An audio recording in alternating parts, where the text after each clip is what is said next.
What's going on, guys? This is Miyasin. I'm back with a very short video kinda showcasing Hot Red Dragon Archfiend King Calamity. So not VFD, which is King of Calamities or whatever the TCG name is, I don't really care about it. And it's also not the level 9 synchro that Dragon Link plays, and that was also played in the Danger Thunder Crusade Agar Dragon deck with Agar Dragon Agar Pain. I'm talking about the level 12 synchro monster, which is exactly this.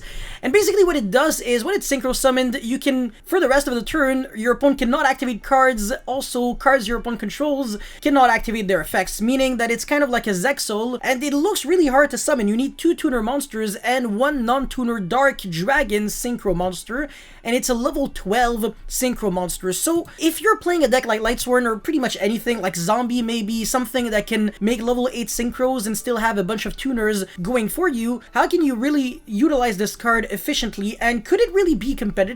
Point of this video isn't necessarily to be like a review, because I think this would be kind of the incorrect way to do it, but rather a form of discussion and observations, I guess you want to say. So if you guys could actually comment your thoughts on this card, it would help out a lot. I guess the combo, it's not really a combo. In this situation, this is a very realistic scenario that might happen where, you know, you play Lightsworn, you go Raiden or Charge of the Light Brigade, mill maybe a Trick Clown or a Wolf, or get literally any extender, and then obviously you have your Raiden access, so you make your level 8 synchro Chaos Ruler Demonic, and then all you really have to do is make sure that 1 dark hits the graveyard with 1 light hits the graveyard as well, and either get a tuner extender to search in your hand or to mill in your graveyard. Now obviously the tuner extenders in your hand could kind of be anything, could even be Quick Launch and 2 Rocket Tracer, so the Lightsworn deck is really good at getting this combo off, or you could be milling something like Plague Spreader Zombie, which is also played in the deck. But if you mill Plague Spreader Zombie with no dark monsters, it's not really gonna do anything, because for the Chaos Ruler effect in the graveyard, you have to banish 1 light and 1 dark monster from, I believe, your graveyard or hand. So you can actually have the dark monster in your hand and it's still gonna work fine. But yeah, we're going to use the effect of Plague Spreader Zombie and then make Needle Fiber. You could even summon a level 1, 2, or 3 monster. It doesn't really change too much, but what is really important is getting that tuner and keeping the Needle Fiber on the field, because its effect on the field is really good. I know it's extremely underappreciated. The main reason why this card caused a lot of bans on the ban list, well, Glow Bulb, Jet Synchron, I don't know if there were some others,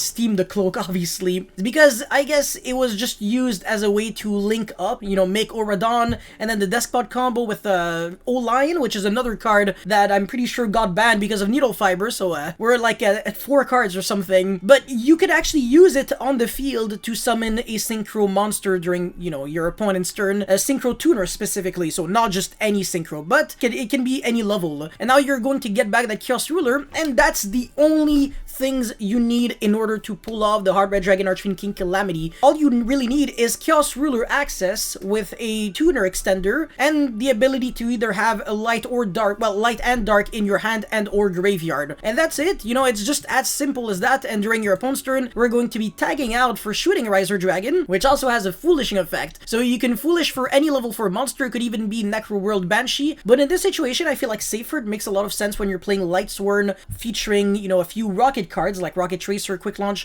Abso Router, and Rocket Synchron, because you can, you know, get access to Levianeer. You can make some rank 8 Xyz with Zombie Stein. You can make that level 9 synchro as well using the Chaos Ruler with Rocket Synchron. So just a few nice combos, and then obviously if you mill a Seyfried, you can recycle back Levianeer from your graveyard to your hand. So the deck does have a lot of really cool synergy. Definitely a nice correlation between milling with Lightsworn and benefiting off of your mills in the form of whichever dragon monster you're foolishing. Even if you're playing the Dragon Maids, but I don't necessarily recommend it. Anyways, yeah, obviously it's going to downgrade itself to level 3, and then you can quick sync for Hot Red Dragon Archfiend King Calamity. The only decks that can really not lose to this, so still have a possibility to play, would be the trap decks. Like Eldritch, maybe they can kind of tank it, because it's still just a Zexal on the synchro summon for that turn. So your opponent would also not be able to respond to this, which is really huge. Your opponent cannot activate cards or effects in response to this effect's activation. Also has another relatively cool effect, but it's not necessarily what we're looking at. You're going to be able to kill your opponent just with 1 synchro monster. So what do you guys think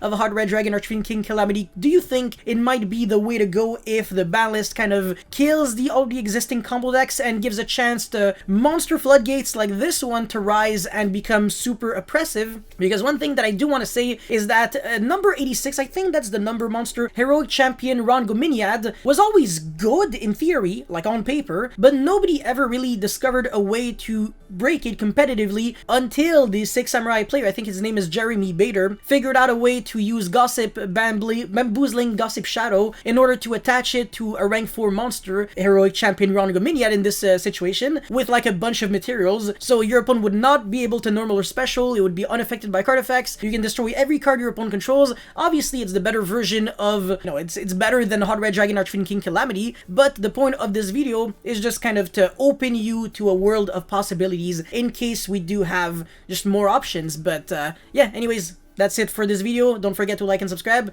I'll see you guys very soon. Peace.